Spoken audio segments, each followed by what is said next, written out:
Vamos abrir a Escritura no livro de Ruth.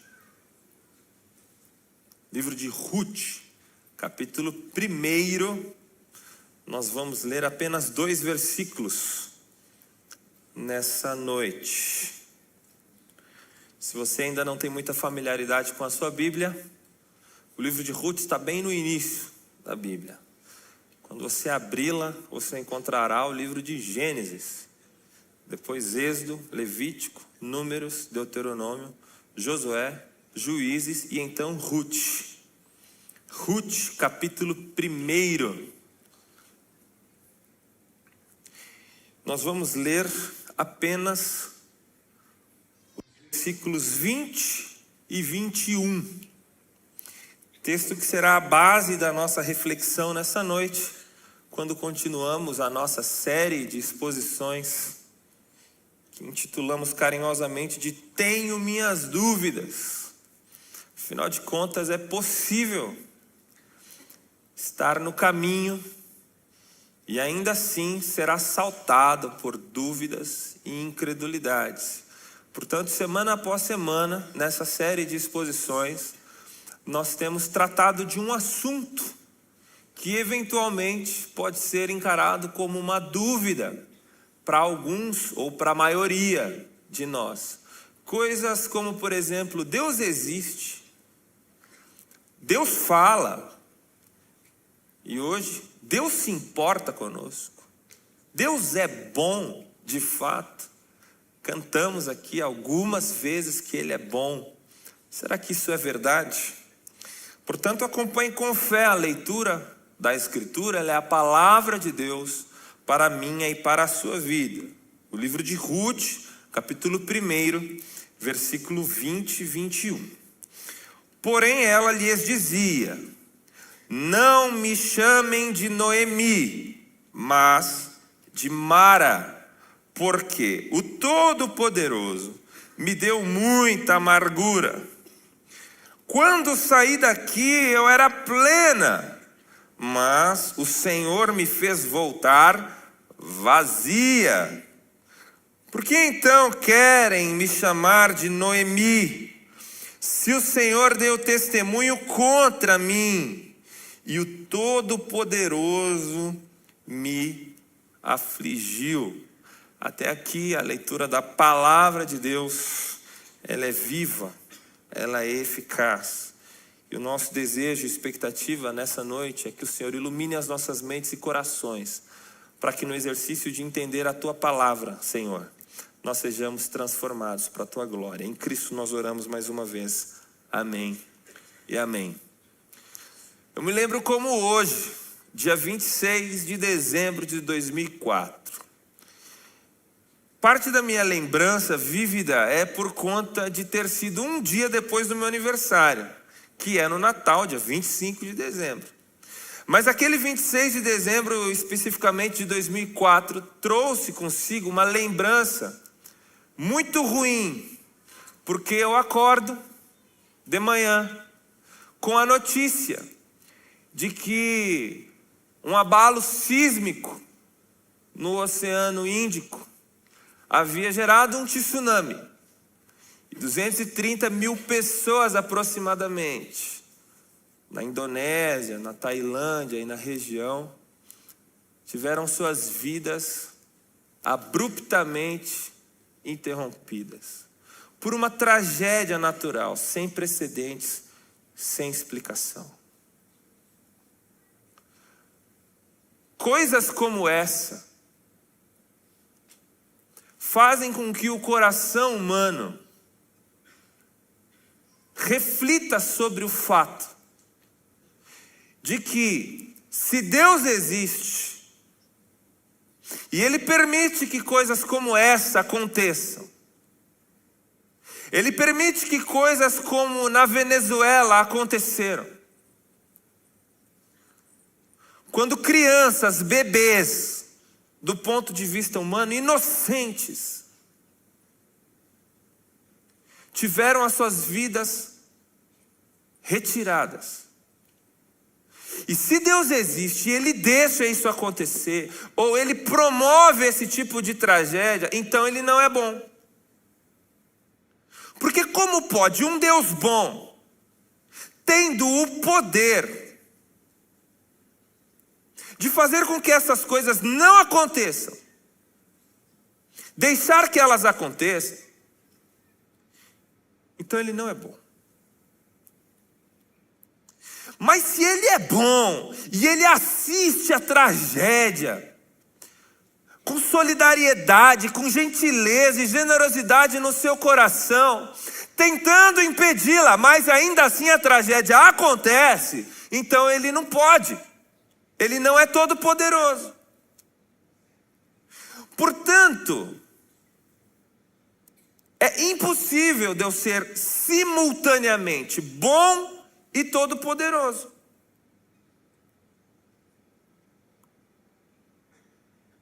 Esse dilema ou paradoxo apresentado quase 300 anos antes de Cristo por um filósofo chamado Epicuro, é o que nós chamamos de silogismo, uma lógica de que Deus ou não existe, e se existe, Ele não pode ser simultaneamente bom e todo-poderoso. Porque onde Ele está quando tais coisas acontecem? E se o nosso coração fica partido de ver a família daquele jogador de futebol que foram encontrados dentro dos escombros, abraçados, porque morreram com medo na Venezuela. E o coração de Deus não fica partido com isso a ponto dele impedir isso. Então Ele não pode ser bom. Mas se Ele fica com o coração partido como o nosso e não faz nada, é porque Ele não pode.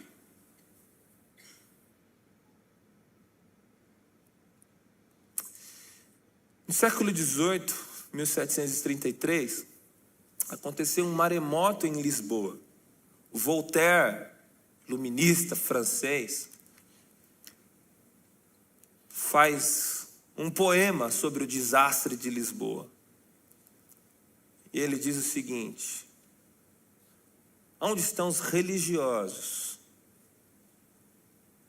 ousados o suficiente para alegar que nesta tragédia há providência divina? E então ele zomba do dogma religioso dentro do seu deísmo, porque ele assume que Deus existe, mas esse Deus não se importa com o ser humano. Nas palavras de Voltaire, já no final de sua vida, Deus é um comediante dentro de um palco, e nós somos sua plateia, com medo de rir das suas tragédias, insinuando que Deus é um cínico e um sádico.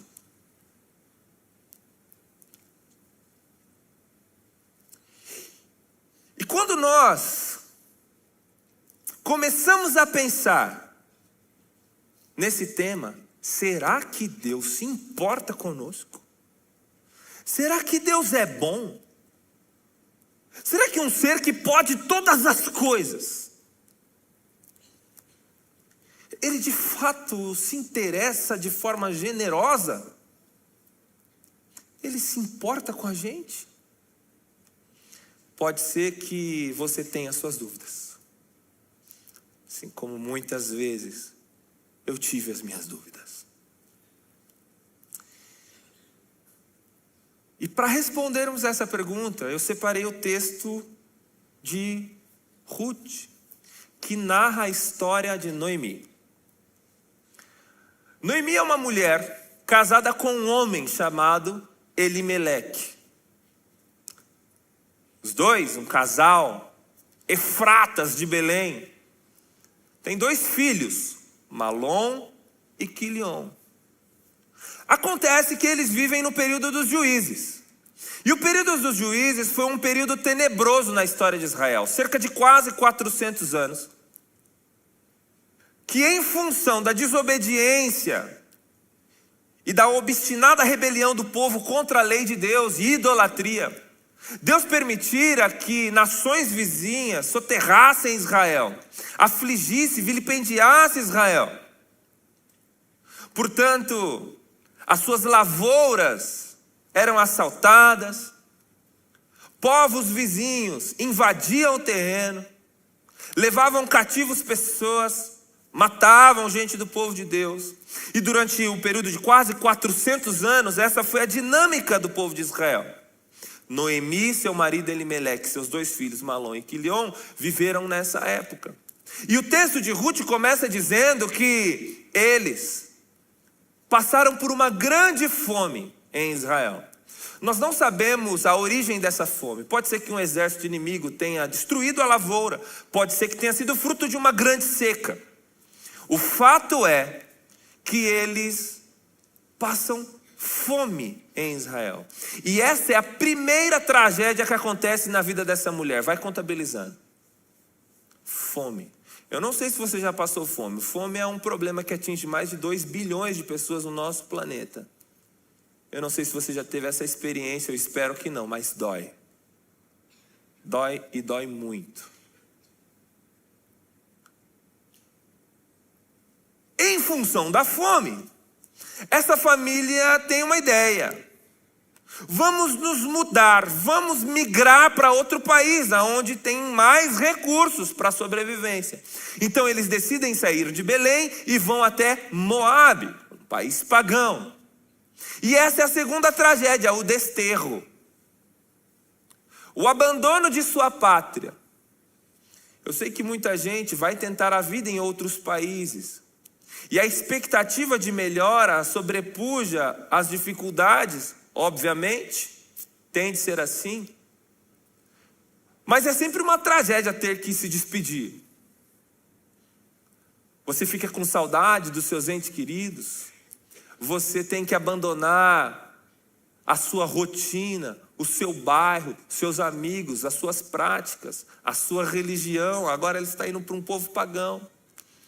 Portanto, fome. Em segundo lugar, desterro. Mas a tragédia não para por aí. Quando a Noemi chega lá em Moabe, seu marido morre.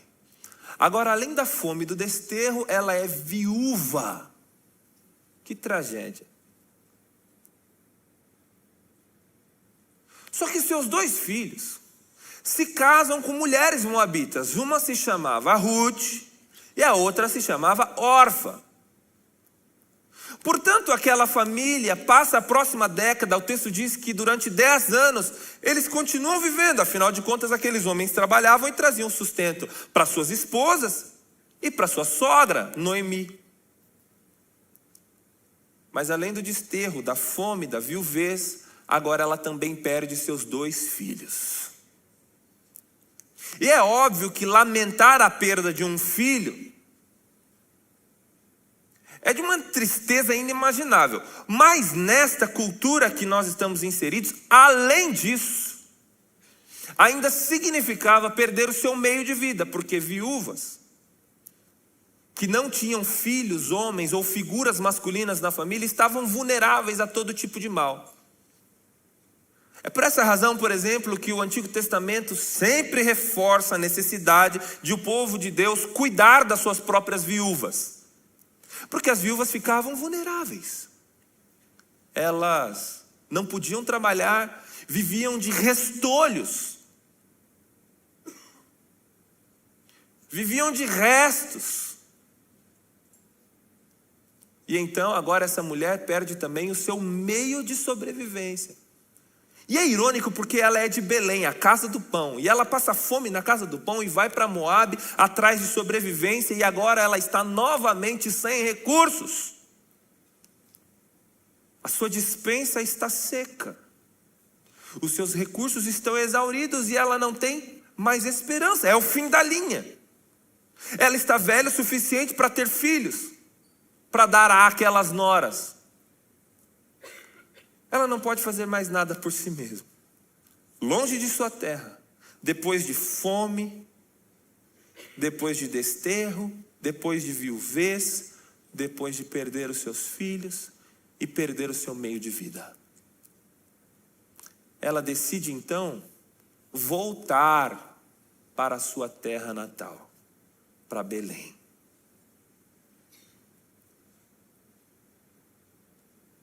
Quando ela volta para Belém, ela avisa suas duas noras, Orfa e Ruth. Meninas, nós não temos mais nenhum laço formal. Nada que nos constitui civilmente como uma família. Portanto, voltem para casa dos pais de vocês. Tentem arrumar novos maridos para que vocês possam ter sustento. Estou velha. Vou voltar para minha terra natal. Orfa, uma de suas noras, aceita a recomendação e decide então voltar para a casa de seus pais. Mas Ruth, a outra nora, faz uma belíssima declaração de amor.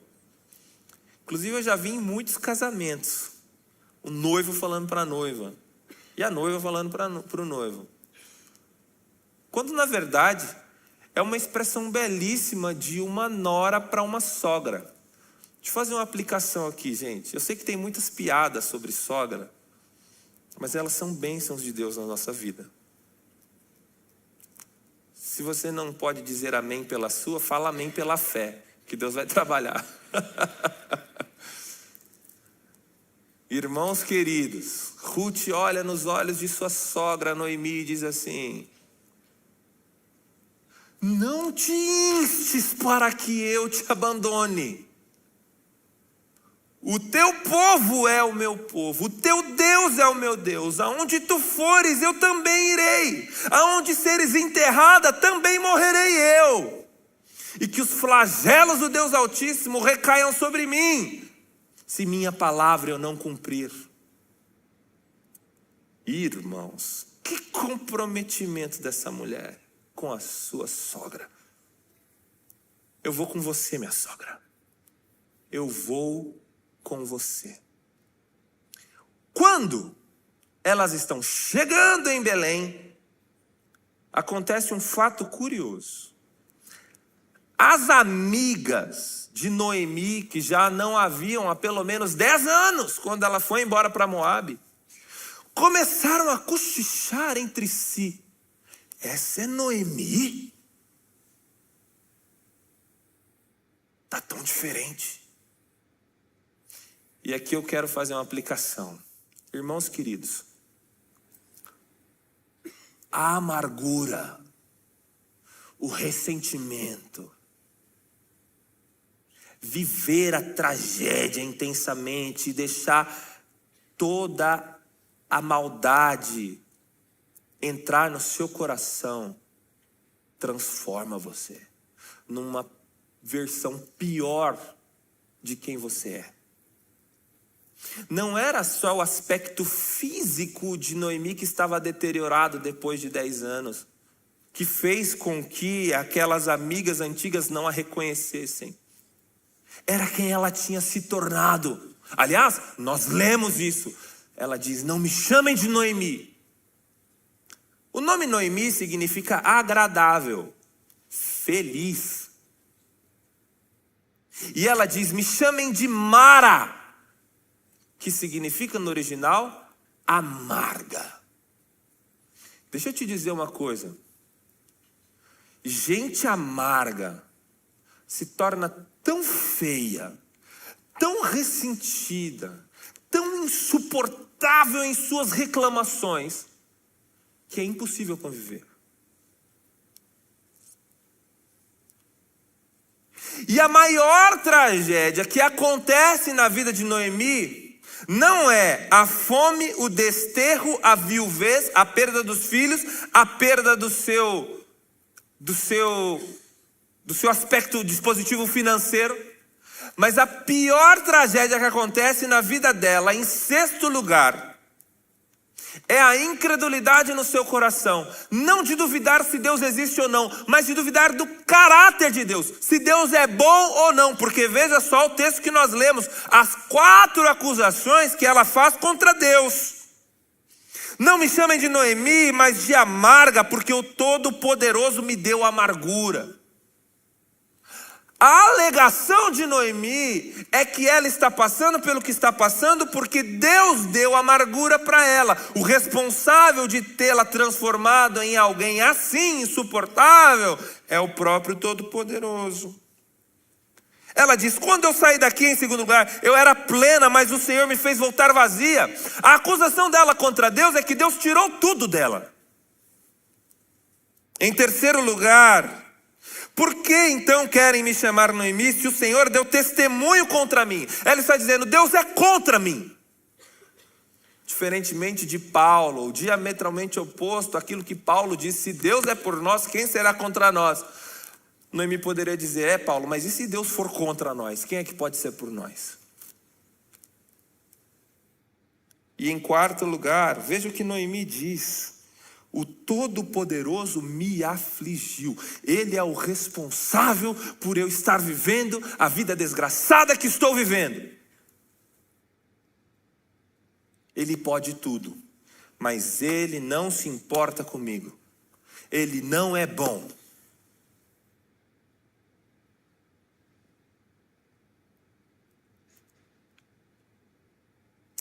Essa amargura e esse ressentimento vai tornando a gente feio, vai tornando a gente insuportável. Já ficou perto de gente que só reclama? Insuportável, insuportável. Reclama de tudo, até ficar irreconhecível.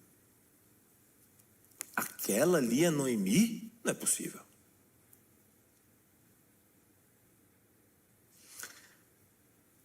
É um dilema, meus irmãos. Quando a tragédia bate na nossa porta, quando a crise financeira bate na nossa porta, quando a saúde vai embora, quando os amigos se vão, quando há problemas com os filhos, quando há tragédias naturais, quando a empresa quebra, quando a saúde não é plena, é difícil acreditar que Deus se importa com a gente. E como que nós resolvemos isso? Eu quero propor 3 caminhos. O primeiro deles é: olhe para o presente. Olhe para o tempo presente. Enquanto Noemi estava reclamando e acusando Deus daquilo que ela achou que Deus deveria fazer por ela e não fez, ela não está observando a providência silenciosa e como Deus está agindo em seu favor. Por exemplo, ela era uma viúva, mas Deus, em sua eterna providência, moveu o coração de Ruth para não abandoná-la. O que ela não está percebendo é que ela tem companhia.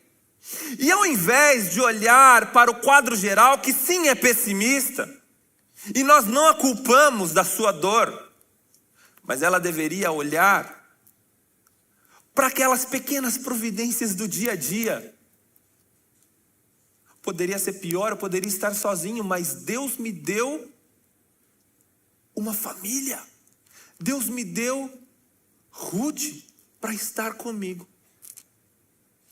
E agora uma palavra a todos nós. Às vezes, tudo que uma pessoa que está em crise precisa é de alguém do lado. Veja que Ruth não fornece respostas para Noemi. Veja que ela não tenta consolar Noemi. Às vezes nós, principalmente nós que somos presbiterianos, que somos um pouco mais chatos com essa coisa de racionalidade, às vezes nós queremos sempre dar uma resposta. Não, mas na Bíblia está escrito. Às vezes o que a pessoa precisa não é de um versículo bíblico. Às vezes o que a pessoa precisa é de alguém que só fique do lado. Tudo que uma pessoa que está sofrendo e em dúvidas precisa às vezes, é de alguém para lhe dar a mão. E às vezes nós queremos promover uma teologia em cima da dor do outro, e a gente promove ainda mais culpa, porque a pessoa diz assim: ok, eu entendo, eu conheço a Bíblia, mas eu não consigo acreditar. Quando na verdade nós deveríamos prestar a nossa solidariedade, às vezes não com palavras e argumentos, e concatenações lógicas e silogismos, nós deveríamos apenas ficar do lado. Eu me recordo com muita clareza um dia que a nossa família estava passando uma dificuldade muito grande. Já contei aqui algumas vezes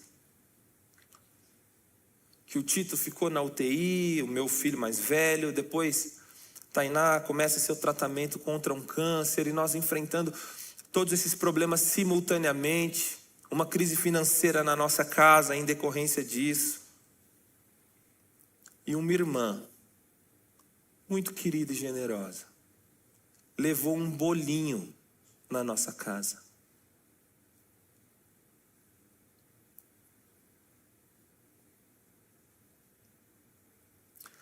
Às vezes o amor de Deus vem embrulhado num bolo.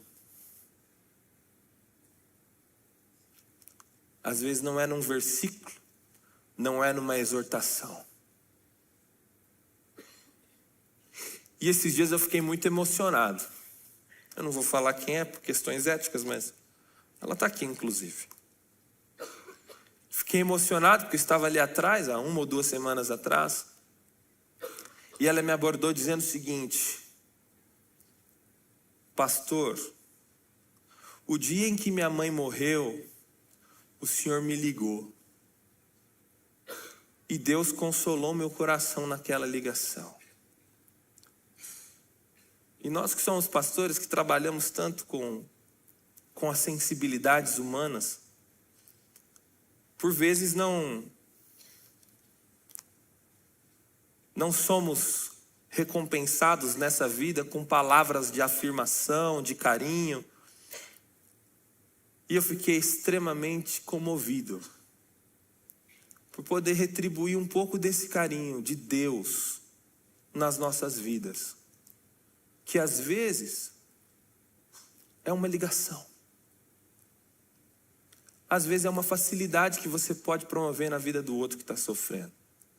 Ruth fez isso, mas Noemi não conseguia enxergar os pequenos lampejos de providência. Outro exemplo, ela voltou para Belém. E essa decisão pode parecer uma decisão prática, mas veja o símbolo disso: ela está voltando para o seu povo, para a sua religião, ela está voltando de volta para a sua casa, para a casa de Deus. Às vezes as pessoas que sofrem fogem da igreja.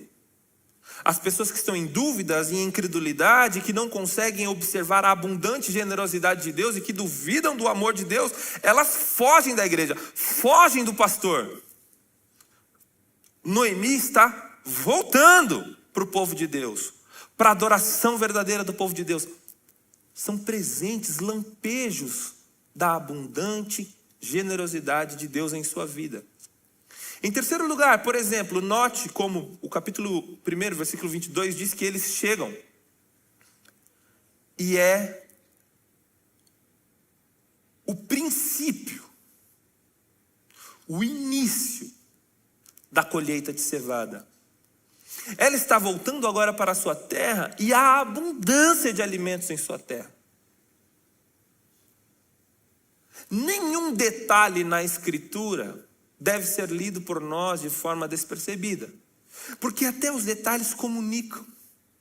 Deus, na sua abundante generosidade, traz Noemi e agora Ruth para um ambiente abundante. Só que Noemi não consegue enxergar isso. Nós precisamos enxergar a abundante generosidade de Deus, mesmo no meio da tragédia, não olhando para o quadro geral, mas para aquelas pequenas provas do cuidado de Deus e da sua generosidade diária. Você pode estar sofrendo, Mas todos os dias você tem motivos para perceber o cuidado de Deus. Você tem uma cama para dormir, um teto sobre sua cabeça em dias frios como os que estão fazendo. Você tem comida no seu prato. Você tem amigos que te ouvem. Você tem uma igreja para cultuar. Você está num país livre que você pode expressar a sua fé. Nós temos muitas bênçãos, como cantamos aqui. 10.000 razões nós temos. A gente precisa fazer esse exercício. Às vezes até colocar no papel motivos pelos quais eu deveria ser grato hoje. Como diz aquele antigo hino, conta as bênçãos, conta quantas são, recebidas da divina mão. Uma a uma, dize-as de uma vez, e verás, surpreso, o que Deus já fez. Talvez você esteja olhando só para o problema, e você esquece de olhar no presente, para as pequenas, invisíveis e silenciosas provas do amor de Deus. Em segundo lugar, olhe para o passado. Olhe para o presente, mas também olhe para o passado. E quando você olhar para o passado, lá no horizonte, você verá a sombra da cruz de Cristo. E içado nela um homem.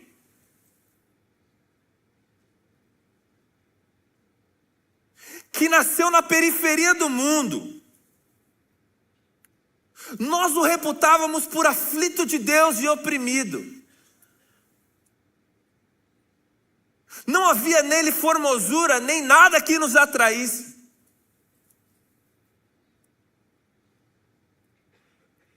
Você olhará para o passado e verá um Deus que se fez homem. O próprio Deus encarnado. Que padeceu os mesmos males que eu e você. Que conforme diz o texto de Hebreus, ele foi tentado em todas as coisas, porém sem pecado. E por isso ele tem a capacidade de se compadecer de mim e de você. Olhe para o passado e você verá um homem que ascendeu numa montanha com uma cruz pesada em seus ombros, ensanguentado, escarnecido, humilhado e constrangido, que sofreu ignomínia, vergonha, que tomou sobre si as nossas dores e as nossas transgressões. Um Deus da fronte ensanguentada. O homem Deus. O Jesus de cicatrizes. Porque ele levou sobre si as nossas dores e as nossas transgressões. O castigo que nos traz a paz estava sobre ele, e pelas suas pisaduras nós fomos sarados. Quando nós olhamos para trás, nós temos a prova cabal, final, definitiva de que Deus nos ama. Porque a pior de todas as tragédias que poderia sobrevir sobre as nossas vidas não é um maremoto, não são tragédias naturais. A pior coisa que poderia acontecer para nós não é perder entes queridos, embora isso doa. Não é crise financeira, crise conjugal, não é doença física, embora isso seja muito ruim. O pior que poderia nos acontecer era passar uma eternidade inteira distantes de Deus. E esse Jesus Cristo de Nazaré, conforme nós lemos aqui na nossa liturgia, um Deus perfeito, que pagou as nossas dívidas e resolveu de forma definitiva o maior problema e a maior tragédia que poderia nos acontecer. Portanto, diz Tim Keller que quando nós olhamos para a cruz de Cristo, nós não temos a resposta certa de por que nós sofremos. Eu não sei por que nós sofremos. Ninguém sabe por que sofremos. Mas quando olhamos para a cruz de Cristo, nós sabemos qual é a resposta errada. E a resposta errada é: Deus não se importa. Se Ele não se importasse, Ele não teria morrido por nós. Portanto, não temos a resposta certa. Por que que nós sofremos? Mas nós já sabemos qual não é a resposta certa. Não é porque Ele não se importa.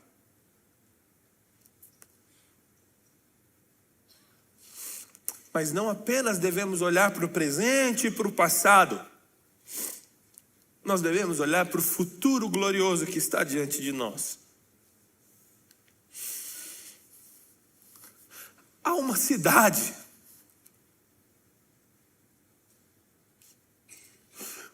cujo fundamento está na eternidade. E a cidade santa, do qual o nosso Senhor é o idealizador e o realizador. Ele é o arquiteto e Ele é o construtor. Um dia invadirá a ordem do tempo presente. A eternidade estará inaugurada.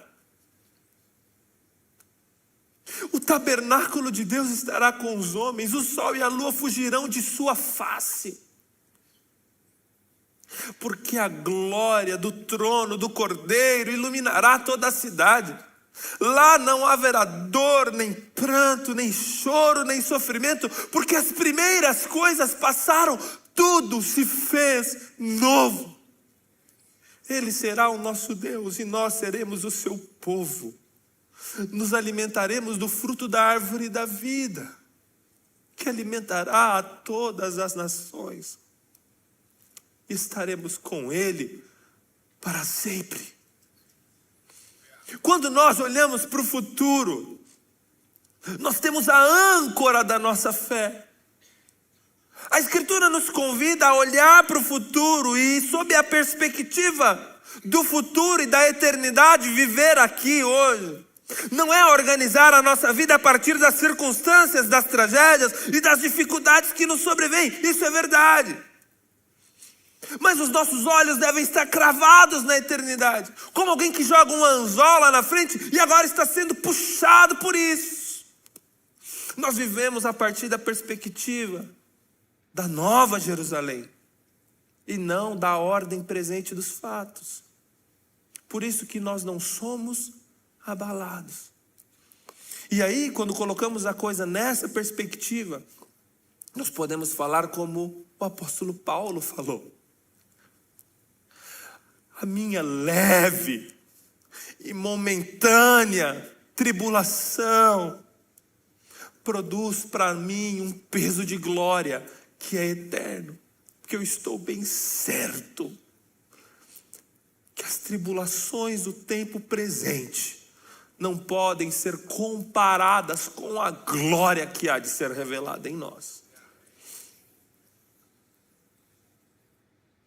Quando olhamos para o passado, vemos Cristo sofrendo por nós e ressignificando toda a nossa dor, porque agora nem mesmo as nossas lágrimas são desperdiçadas, elas são coletadas pelo Cordeiro de Deus. Quando olhamos para o tempo presente, vemos provas invisíveis do trabalhar de Deus. Mas quando olhamos para o futuro, vemos a glória que há de ser revelada. E é isso que responde à pergunta: Deus é bom? Deus se importa conosco?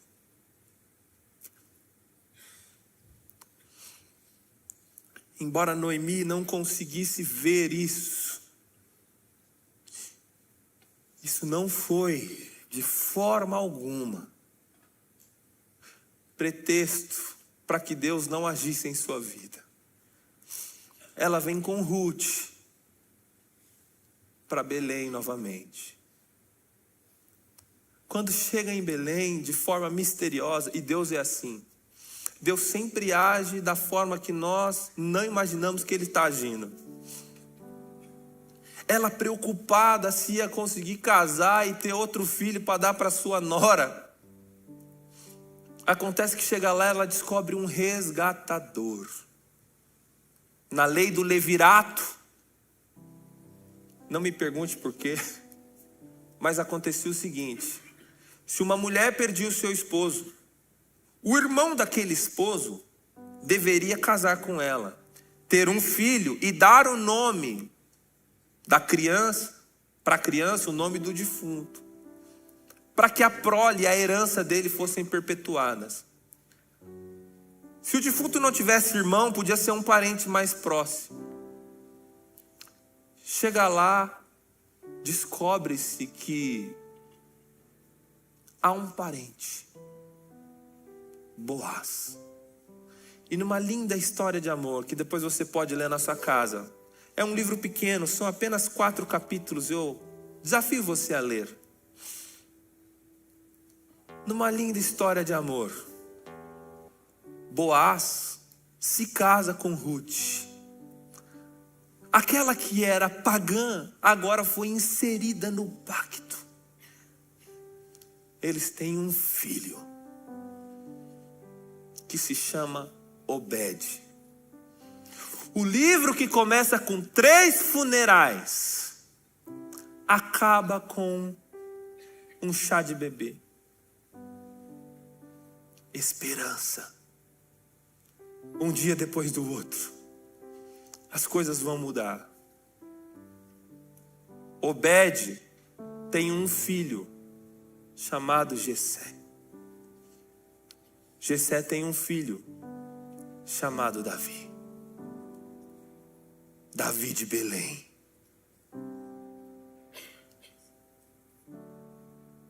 Do qual descenderia,